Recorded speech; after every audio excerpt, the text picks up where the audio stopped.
Portale, Bunnyhoppen, Jetpack-Tricks, One-Hit-Meelees, Portal Momentum, Air-Sprinting, Perks und mehr. Alles in diesem Video. Das offensichtlichste, was es zu lernen gibt, sind natürlich Portale. Und dazu habe ich auch in diesem Video einige Tipps. Zu Portalen mache ich aber nochmal ein eigenes Video. In den Anfangsframes von deinem Slide wird dein Momentum nicht verringert, egal wie schnell du bist, wenn du in den Slide reingehst. Bergunter slidet man natürlich länger und schneller als auf einer ebenen Fläche. Wenn du also auf welche Art auch immer eine hohe Geschwindigkeit erreichst, beispielsweise mit den Eisflächen auf Glacier, kannst du die theoretisch unendlich lange beibehalten, indem du immer kurz in deinen Slide reingehst und dann direkt wieder rausspringst. Mit dem Jetpack kommst du übrigens viel weiter, wenn du immer nur kurze Schübe gibst. In Splitgate 2 kann man nicht nur am Boden sprinten, sondern auch in der Luft. Und zwar nicht nur vorwärts, sondern in alle Richtungen. Mit dem Luftsprint kannst du dich also rückwärts und seitwärts in deinen Slide reinfallen lassen. Wenn du jetzt Luftsprinten mit Jetpack-Tapping kombinierst, kannst du schon ganz andere Distanzen in der Luft zurücklegen als vorher. Beispielsweise ist die Kante hier ohne Jetpack-Tapping und ohne Luftsprint unerreichbar. Nur mit Jetpack-Tapping schafft man es gerade so hoch und mit beiden Techniken zusammen schaffst du es locker hoch. Noch ein kleiner Trick mit dem Jetpack, den ich ab und zu ganz gerne benutze, vor allem im Takedown-Modus, ist, dass man sich kurz außerhalb von der Map verstecken kann. Gerade wenn man in Takedown darauf wartet, dass ein Teammate respawnt, können die paar Sekunden, in denen man nicht gefunden wird, entscheidend sein. Zum Thema Air Control noch ein letzter Punkt, den die allerwenigsten kennen. Der Rückstoß von Waffen wird in der Luft auf den Spieler übertragen. Wenn ich mich also genau auf die Linie hier stelle, dann einmal geradeaus nach oben fliege und die Waffe schieße, dann lande ich ein kleines Stück weiter hinten. Alle Waffen haben dabei unterschiedlich viel Rückstoß. Man kann sich in der Luft mit seiner Waffe also noch einen zusätzlichen Geschwindigkeitsboost verschaffen. Das Feature scheint während der Beta aktuell ein bisschen verbuggt zu sein, sollte aber eigentlich funktionieren. Während man nachlädt, bewegt sich das Fadenkreuz mit der Nachladeanimation.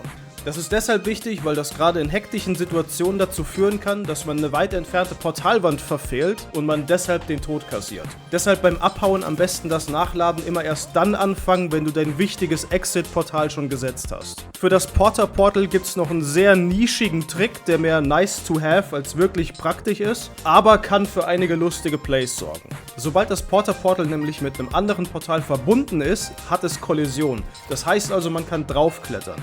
Also kannst du damit theoretisch Orte erreichen, die eigentlich zu hoch gelegen sind, um nur mit dem Jetpack dran zu kommen. Oder du kletterst drauf, um die Line of Sight zu einem Gegner herzustellen, der eigentlich davon ausgeht, dass du ihn nicht sehen kannst. Jetzt kommen wir zu der Technik, die schon seit Splitgate 1 die Königsdisziplin im Movement darstellt, das Triple Portaling.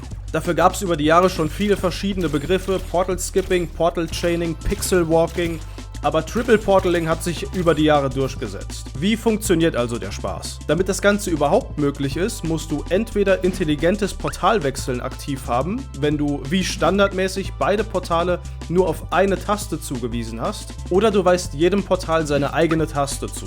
Ich habe beispielsweise beide Portale schon seit Splitgate 1 auf Mausrad hoch und runter gelegt, dann muss man seine Finger nicht von WASD runternehmen, um Portale zu benutzen. Also, du setzt beide Portale, dann läufst du so weit durch, dass du gerade so auf der anderen Seite rauskommst. Dann wiederholst du das Ganze immer und immer wieder. Und wenn du das Ganze richtig machst, kannst du es nicht nur am Boden machen, sondern auch auf höher gelegenen Portalwänden, wie hier beispielsweise. Theoretisch ist das Ganze auch mit angewinkelten oder horizontalen Portalwänden möglich, aber ein bisschen schwieriger.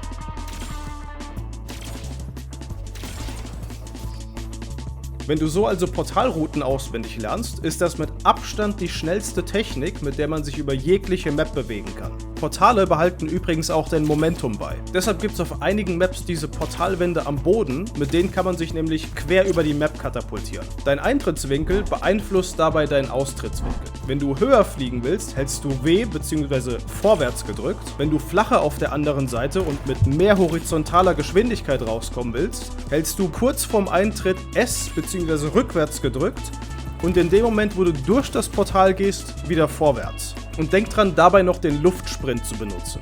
Unter den Perks gibt es insgesamt nur 4 Stück, die dein Movement beeinflussen. Rasend, Rutsch, besserer Rush und Überholspur. Hierbei gibt es zu beachten, dass die Perks auf Slot 1 und 2 nicht die gleichen sind. Das heißt, man kann nicht jedes Perk mit einem beliebigen anderen matchen. Die Perks Rutsch und Überholspur finde ich für ein Movement Loadout am wichtigsten. Überholspur gibt dir einfach einen Movement-Bonus nach jedem Kill.